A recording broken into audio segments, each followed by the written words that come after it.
Bienvenidos a este vídeo. El estado de pandemia provocado por la extensión de la infección por el coronavirus COVID-19 está ocasionando un impacto extraordinario en la población mundial y una tensión en los servicios de salud como no la hemos conocido en las últimas décadas. La elevada contagiosidad del agente causal y la gravedad de las manifestaciones de la infección en un porcentaje no desdeñable de casos ha sobrecargado los servicios de urgencias, las unidades de cuidados intensivos y todo el sistema sanitario en síntesis, determinando cambios adaptativos que han modificado toda la organización de la asistencia sanitaria y en todos los niveles de prestación de la misma. Son cada vez mayores las evidencias que soportan la utilidad de la ecografía pulmonar en el manejo de los pacientes con sospecha de infección por COVID-19.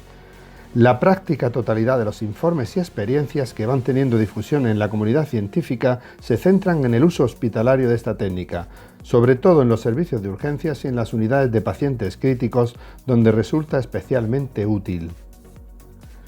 Existe también un núcleo de profesionales de atención primaria que están poniendo en práctica estrategias de utilización de esta técnica para ayuda al diagnóstico, triaje y derivación orientada de los pacientes con esta afección. A ellos dedicaremos una parte importante de esta presentación.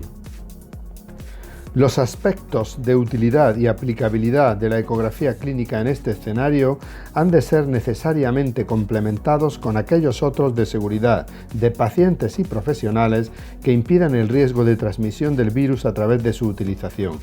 Estos aspectos también vamos a abordarlos en esta comunicación. Desde el Grupo de Trabajo de Ecografía SENFIC hemos elaborado este documento para compartir y resumir con todos vosotros lo que se sabe, lo que se deriva de nuestra experiencia para que pueda sernos útil independientemente del entorno en el que nos encontremos y del conocimiento o experiencia que tengamos en el uso de la ecografía pulmonar. Queremos que pueda ser de ayuda para todos los que la utilizamos, de orientación para quienes contemplan que pueda ser una herramienta a su alcance y de interés y motivación para los que no se habían acercado a ella, pero ven en este contexto una motivación para hacerlo. La estructura de esta presentación será la siguiente.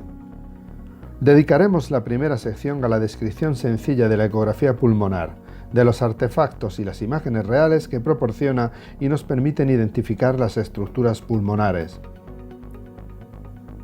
En una segunda sección describiremos el aspecto ecográfico del pulmón normal, esto es, aquel que está aireado, ventilado y con hojas pleurales aplicadas. En tercer lugar, describiremos la sistemática de exploración del tórax y sus diferentes áreas, con los requisitos previos de seguridad del paciente, explorador y equipo de ecografía. Una cuarta sección la dedicaremos a la descripción de los hallazgos ecográficos que se observan en la infección por COVID-19 y su elevada correlación con el periodo evolutivo y/o la severidad del cuadro clínico. La quinta y última sección de este trabajo servirá para proponeros algún algoritmo de uso que pueda permitir el uso de esta herramienta tanto en atención primaria como en atención hospitalaria para el manejo clínico inicial y la toma de decisiones ante los pacientes con sospecha o infección comprobada por coronavirus. En la web de SENFIC estarán a disposición de todos aquellos que queráis tenerlos.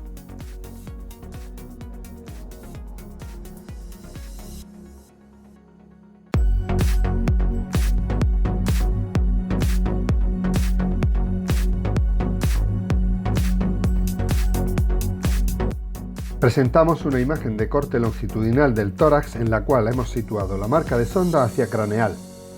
Este es el corte fundamental para el estudio del tórax en el paciente con sospecha de infección por coronavirus COVID-19. Tengamos en cuenta que la parte izquierda de dicha imagen corresponde a la zona superior del tórax y la derecha a la zona inferior o caudal. Explicaremos solamente la ecografía pulmonar en modo 2D, que es la que resulta útil en este contexto. La insonación del pulmón proporciona imágenes en el ecógrafo. Unas de ellas corresponden a estructuras reales como son la piel y el tejido celular subcutáneo, el reborde anterior de las costillas, el plano muscular pectoral e intercostal y la línea pleural, que es una imagen lineal hiperecogénica horizontal que aparece por detrás del reborde costal. Cuando el espacio pleural es normal y no contiene líquido ni aire, podemos observar el signo del deslizamiento pleural o long sliding, que se visualiza como un movimiento de vaivén de la línea pleural y se debe al deslizamiento de la pleura visceral por dentro de la parietal con los movimientos ventilatorios. Su observación indica inequívocamente que el espacio pleural es virtual y ambas hojas mesoteliales están aplicadas. La reflexión del sonido en el pulmón provoca también imágenes irreales o artefactos. Algunos de ellos tienen un significado normal. Nos referimos a la sombra acústica de las costillas, que se produce por quedarse sin sonido la imagen debido a la reflexión total de las ondas en la cortical de la costilla, y las líneas A, que son debidas también a reflexión total del sonido al atravesar la pleura y encontrar un pulmón aireado. Lo explicaremos mejor en el siguiente esquema. Entre la sombra producida por las costillas superior a la izquierda e inferior a la derecha, se sitúa la imagen ecográfica del pulmón aireado y la línea pleural, que es una interfase muy reflectante y devuelve como un eco la práctica totalidad del sonido recibido. Este queda atrapado entre la pleura y la superficie de la sonda en un bucle reverberante que origina una imagen falsa por detrás de la línea pleural, con ecos de intensidad media y aspecto moteado, salpicados a intervalos regulares de líneas horizontales paralelas a la línea pleural y que no son más que un reflejo de la misma y constituyen las líneas A. Vemos otro esquema de cómo se verían las líneas A con una sonda lineal. Estos elementos conforman la imagen del signo del murciélago, en la que las sombras costales sugieren las alas y la línea pleural con sus reverberaciones el cuerpo, que es la imagen que el eco devuelve de la línea pleural. La imagen en tiempo real de uno o varios espacios intercostales, en las que identificamos la línea pleural con deslizamiento, seguido de líneas A, se corresponde con zonas del pulmón que están aireadas, ventiladas y con pleuras aplicadas, lo que descarta con mucha probabilidad la presencia de lesiones parenquimatosas en el contexto de infección COVID-19, que en más del 80% de los casos presenta afectación periférica, subpleural y por tanto accesible al ojo ecográfico. Cuando exploramos las zonas basales del pulmón, es decir, los recesos costofrénicos, nos encontramos habitualmente en la parte derecha de la pantalla, que corresponde a la zona caudal en un corte longitudinal, las imágenes del hígado o del bazo. En condiciones normales, la cúpula de dichos órganos está en contacto con la base del pulmón y el receso costofrénico se prolonga verticalmente por los bordes debajo de la cúpula. Los movimientos inspiratorios del paciente hacen descender el diafragma y los recesos costofrénicos, que se interponen entre la sonda y los órganos, apareciendo delante de ellos la línea pleural que refleja y reverbera todos los ultrasonidos, originando una imagen de cortina de líneas A que impide su visualización. La expiración hace subir de nuevo el pulmón y desaparece al ascender la cortina de ecos reverberados de la pleura, como vemos en el esquema. Esta es la base del signo de la cortina, que significa que estamos a nivel del receso costofrénico del lado explorado. Podemos apreciar este signo de la cortina en este esquema real. Cuando el ultrasonido atraviesa la pleura y en lugar de encontrar aire en un alveolo, encuentra aire y líquido o líquido en el intersticio, se produce un artefacto de reverberación característico que son las líneas B. Se trata de imágenes reverberadas verticales que se originan en la línea pleural, atraviesan todo el campo de visión de la ecografía, se mueven con los movimientos respiratorios y borran las líneas A. Esto también puede ocurrir si se encuentra un septo interlobulillar engrosado o una cisura. La visualización de líneas B en movimiento en número mayor de 3 en más de un espacio intercostal tiene significado patológico, mientras que el hallazgo aislado en un solo campo, sobre todo inferior, carece del mismo. Cuando encontramos un hallazgo ecográfico en un espacio intercostal o área de estudio, como en este caso en que vemos irregularidad de la línea pleural y líneas B confluyentes, la adopción de un corte oblicuo intercostal evita la sombra de las costillas y muestra una mayor extensión pleural. En cuanto a la técnica de exploración, los protocolos pioneros de ecografía pulmonar diseñados para pacientes críticos que deben de ser atendidos en supino describen 4 áreas de exploración en las cámaras anterolaterales ampliables a 6, llevando el brazo al lado contrario, facilitando la exposición de la zona posterolateral.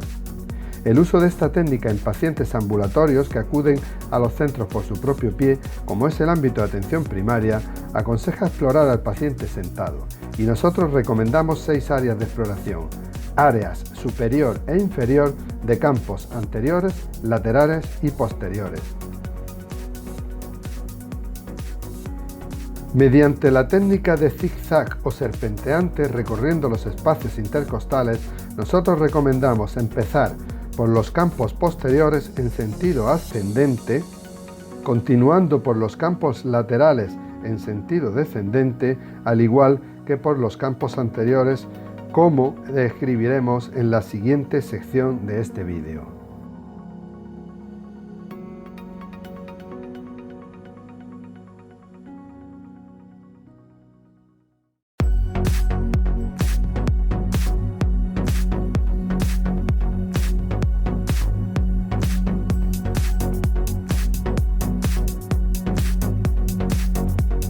Cuando hacemos una ecografía nos acercamos mucho, demasiado a los pacientes. La infección por COVID-19 es altamente contagiosa y existe un elevado porcentaje de sujetos asintomáticos que pueden transmitirla como, cuando y donde menos lo esperemos. En esta enfermedad no es la ecografía quizás lo más importante. Los pacientes con criterios clínicos claros de derivación no deben someterse a la prueba, ni los profesionales debemos exponernos a un contagio cuando no vaya a cambiar nuestra actitud.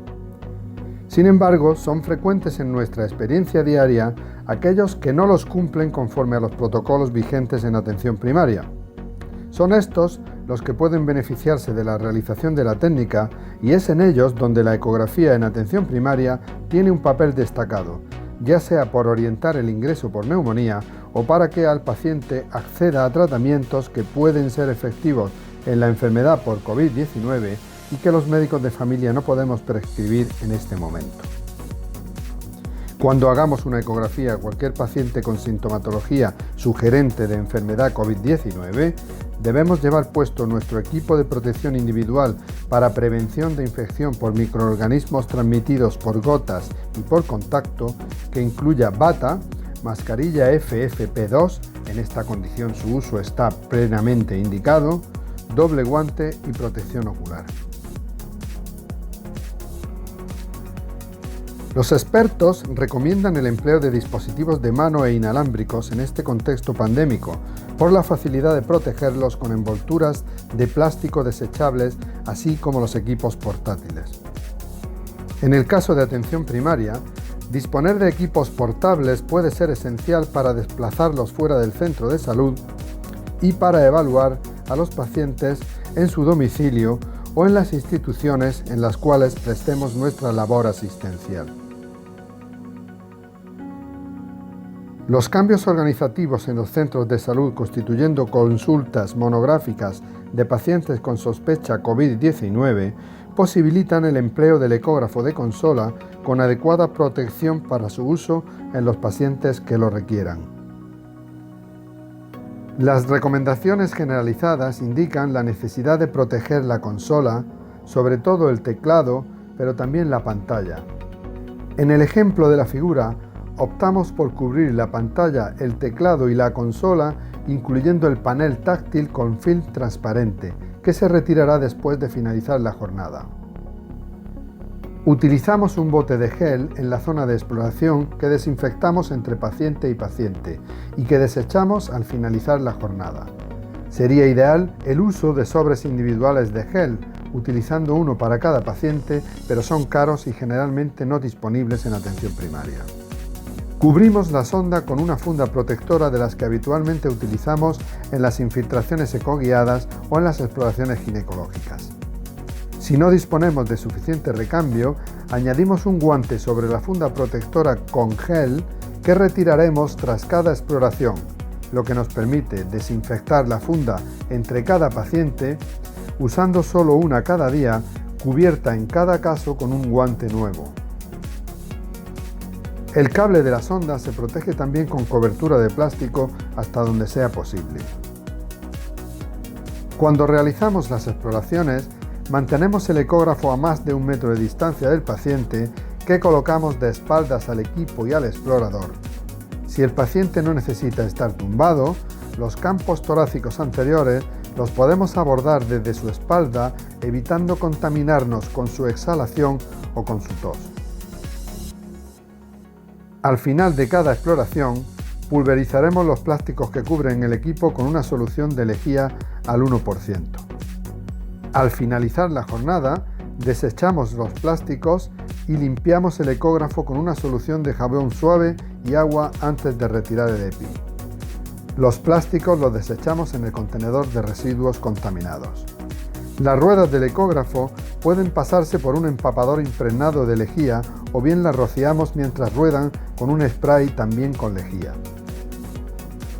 No se recomienda limpiar la sonda con alcohol ni con solución hidroalcohólica, pues puede dañarse el plástico que la recubre y repercutir en la calidad de las imágenes posteriores. Para desinfecciones eficaces, se recomienda que los antisépticos permanezcan húmedos al menos 2 minutos en las superficies a desinfectar. El uso de agua y una solución de jabón suave disponible con facilidad es aceptada por la mayoría de las casas comerciales de equipos. Las toallitas desinfectantes homologadas también son recomendadas y pueden utilizarse. Finalmente, no olvidemos nunca la higiene de manos tras la retirada del EPI.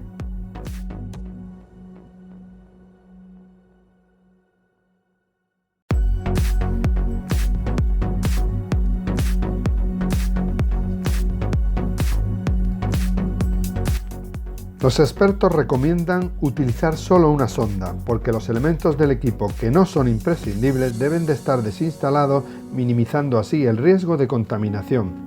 Usualmente, la sonda Convex permite la correcta visualización de todos los signos ecográficos.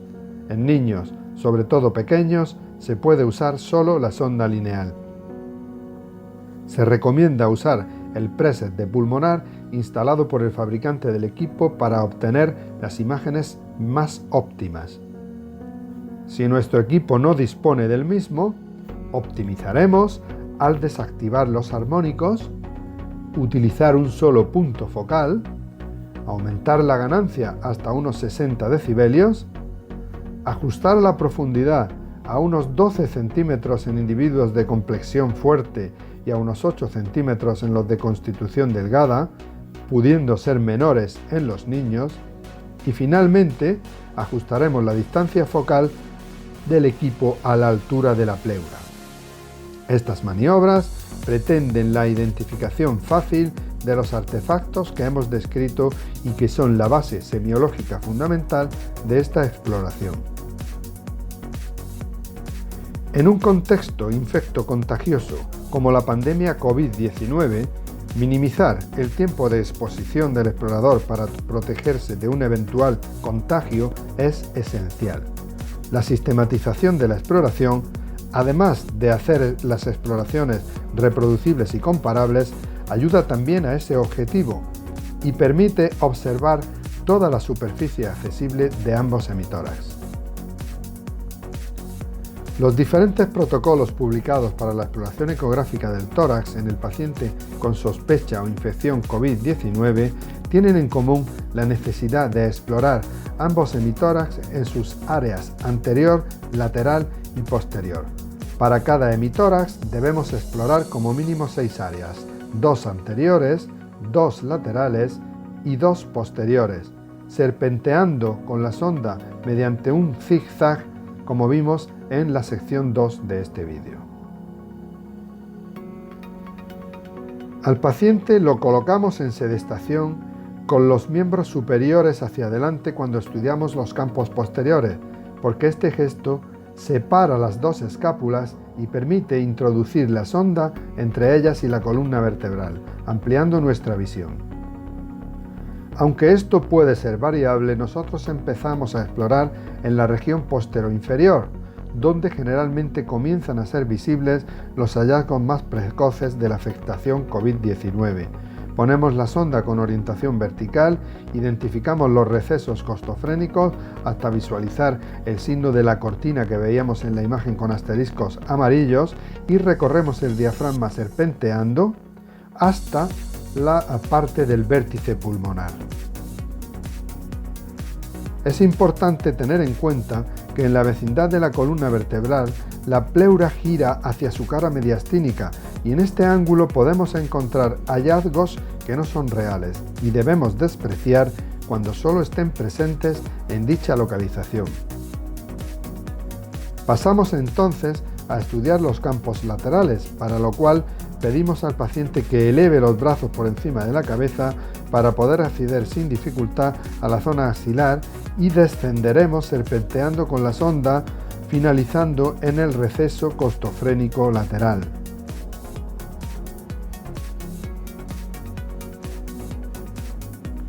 Por último, situándonos detrás del paciente, exploraremos los campos anteriores serpenteando hacia inferior entre los espacios intercostales hasta que alcancemos el receso costofrénico anterior.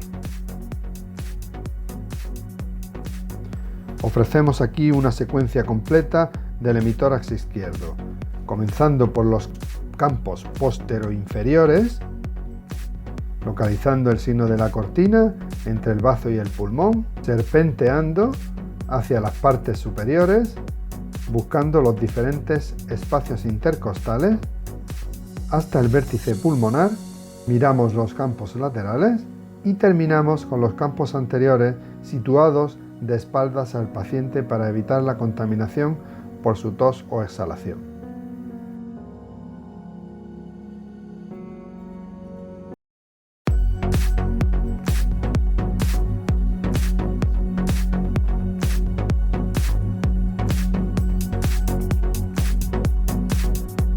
La infección por el coronavirus COVID-19 presenta una enorme variabilidad en sus formas de presentación.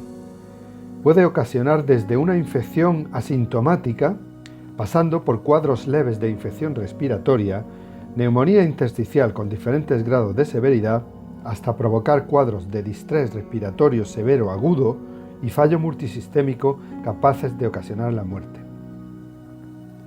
La potencial severidad de la enfermedad sistémica y la situación pandémica provocada por este agente ha ocasionado el desarrollo de algoritmos de decisión que permitan detectar a las personas subsidiarias de atención hospitalaria, que en atención primaria se han basado exclusivamente en criterios clínicos y en atención hospitalaria se completan con la radiografía de tórax y en laboratorio. Estas estrategias han mostrado sin duda una excelente respuesta en el escenario actual. La afectación pulmonar característica de los pacientes con infección COVID-19 es una neumonía intersticial tendente a la bilateralidad y multifocalidad, lo que le otorga aspecto parcheado, con variables grados de consolidación y raramente derrame pleural de pequeña cantidad. El daño pulmonar producido por este virus afecta con mucha frecuencia a segmentos posteriores de los lóbulos inferiores y además en ellos se manifiesta precozmente. Y en el 80% al menos de los casos se localiza periféricamente. Esto determina que las lesiones sean muy accesibles ecográficamente. Sabemos desde hace más de una década que la sensibilidad y especificidad de la ecografía pulmonar para la identificación de estas afecciones pulmonares en sujetos con distrés respiratorio agudo supera con creces a la auscultación, con la que además hemos encontrado elevada discordancia clínico-ecográfica y clínico-radiológica, y la radiografía de tórax convencional. Y datos recién publicados confirman que los hallazgos de la ecografía en pacientes con infección COVID-19 se correlacionan muy bien con los del ATAC. ¿Cuáles son los hallazgos que podemos encontrar en un paciente con sospecha o infección COVID-19? En primer lugar, hallazgos normales consistentes en línea pleural deslizante y líneas A o patrón A en todas las áreas exploradas. Es lo que consideramos pulmón normal, incluso si observamos alguna línea B aislada en zonas de fisuras o segmentos basales. La observación de este patrón en un paciente con sospecha de infección COVID-19 nos debe tranquilizar bastante. En segundo lugar, irregularidad de la línea pleural con la presencia de líneas B. Traduce la presencia de un patrón intersticial y por tanto de afectación típica del COVID-19. Y en este contexto pandémico, también la posible presencia de una consolidación neumónica que no llegamos a ver con la ecografía, aunque sí apreciemos la existencia de líquido inflamatorio en los alveolos próximos a ella. Una mayor densidad de líneas B suele traducir la presencia de mayor y más extensa inflamación alveolo intersticial, pudiendo llegar a provocar una imagen de pulmón blanco en el segmento explorado, y por lo tanto es un indicador de mayor gravedad y de peor evolución. Es característica del COVID-19 la afectación parcheada que alterna zonas de afectación intersticial con otras de aspecto normal.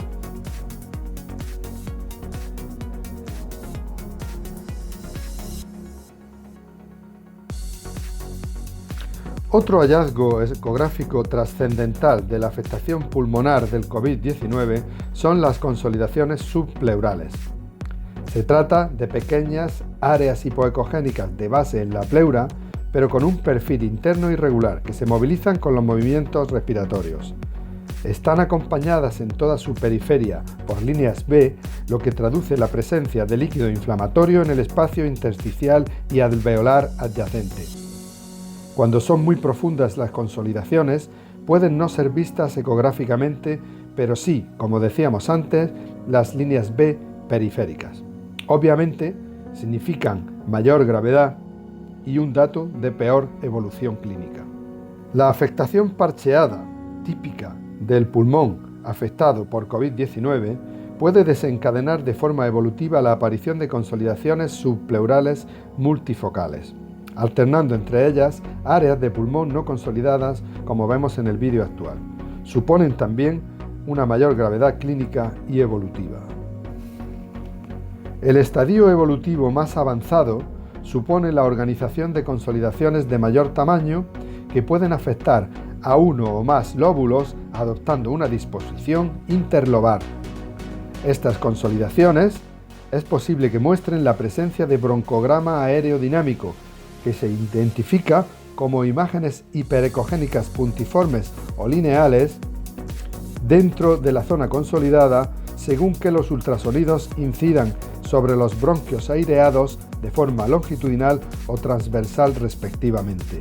Evidentemente, suponen un mayor nivel de gravedad y un dato de una peor evolución. Por último, la presencia de derrame pleural no es frecuente y cuando aparece suele ser mínimo, por lo que para apreciarlo se necesita disminuir bastante la profundidad a unos pocos centímetros, como se muestra en el vídeo actual. Aparece como un espacio sin ecos en el mismo vértice del seno costofrénico por encima del diafragma.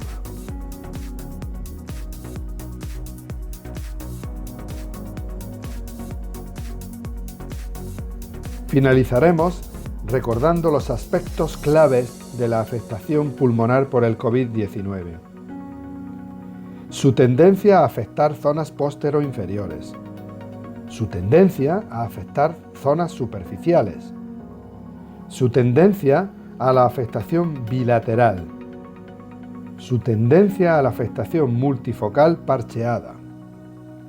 Su tendencia a la generación de consolidaciones múltiples. Una fuerte correlación de los hallazgos ecográficos con el estado evolutivo y la gravedad clínica. Por todo ello, y por el gran polimorfismo clínico de esta infección, es necesario integrar los hallazgos ecográficos con los clínicos en el proceso de toma de decisiones, y a ello dedicaremos el último de los momentos de este documento.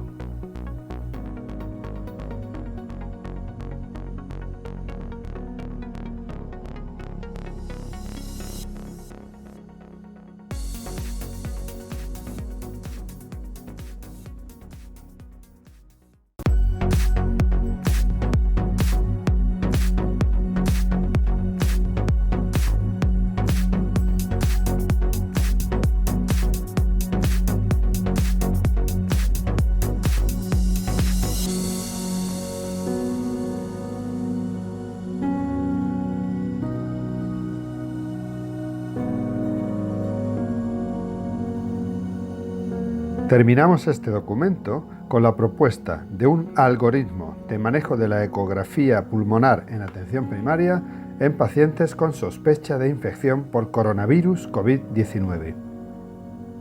La entrada a este algoritmo sería cualquier paciente que consulta por fiebre, tos y/o disnea.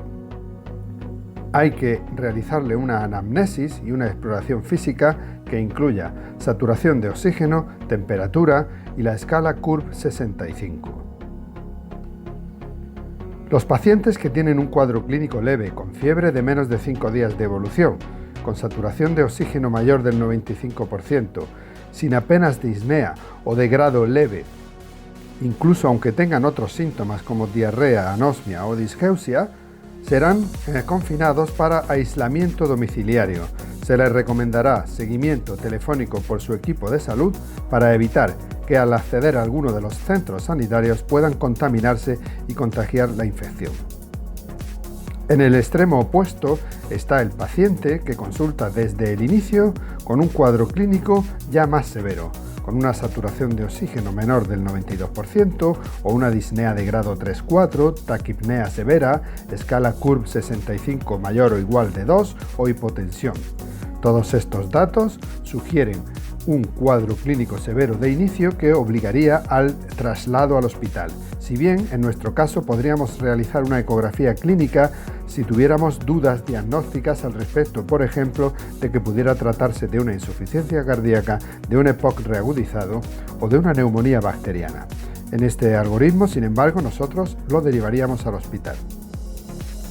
El caso clínico paradigmático donde la ecografía clínica pulmonar en atención primaria puede resultar muy eficaz es el paciente que tiene un cuadro clínico un poquito más prolongado en el tiempo, con fiebre de más de 5 días, con una saturación de oxígeno un poquito baja, entre 92 y 94%, que tiene taquipnea o una disnea de grado moderado 2 a 3, o que por su condición de enfermedad cardiovascular, enfermedad respiratoria, diabético o inmunodeprimido se le considera de alto riesgo para enfermedad invasiva por el coronavirus COVID-19, o bien porque tengan una escala CURB 65 menor de 2. A estos pacientes se les realizará una ecografía clínica pulmonar con todos los requisitos de seguridad y protección que hemos explicado en los capítulos anteriores. Podemos encontrarnos que tenga un patrón de líneas A normal en todos los campos explorados, lo que nos permite descartar la presencia de enfermedad intersticial pulmonar llamativa o significativa, incluso valorar un diagnóstico alternativo a la infección COVID-19 y en cualquier caso sería derivado a su domicilio para aislamiento y seguimiento telefónico. Podemos encontrarnos en este paciente con un cuadro clínico incierto que la ecografía nos muestre una línea preaural gruesa, irregular, con líneas B unilaterales coalescentes o escasas de modo bilateral. En este caso, sospechamos que hay ya alguna afectación intersticial, aunque sea leve, y podríamos valorar tratamiento sintomático en el domicilio, oxigenoterapia si fuera precisa, u otro tratamiento etiológico si en algún momento tuviéramos evidencia de que es eficaz en este contexto. Recomendaremos seguimiento por su equipo de salud, bien telefónico o bien presencial, en función de los síntomas que tenga, de la saturación de oxígeno, del riesgo individual, de que hayamos planteado previamente la necesidad de una ecografía de control o también que pensemos que es un paciente que podemos derivar al hospital. Y en tercer lugar nos podríamos encontrar a un paciente con este cuadro clínico incierto, pero que tiene en la ecografía líneas B abundantes, unilaterales, multifocales o bilaterales en número mayor de 15, que pueden ser incluso coalescentes o presentar signos de consolidación. Todos estos datos presuponen la presencia de una neumonía intersticial por COVID-19 y obligan a una derivación al hospital. Tengamos siempre en cuenta, ante cualquier paciente que derivamos al hospital, que si tiene criterios de paciente terminal, puede ser susceptible de manejo en cuidados paliativos en el propio ámbito domiciliario.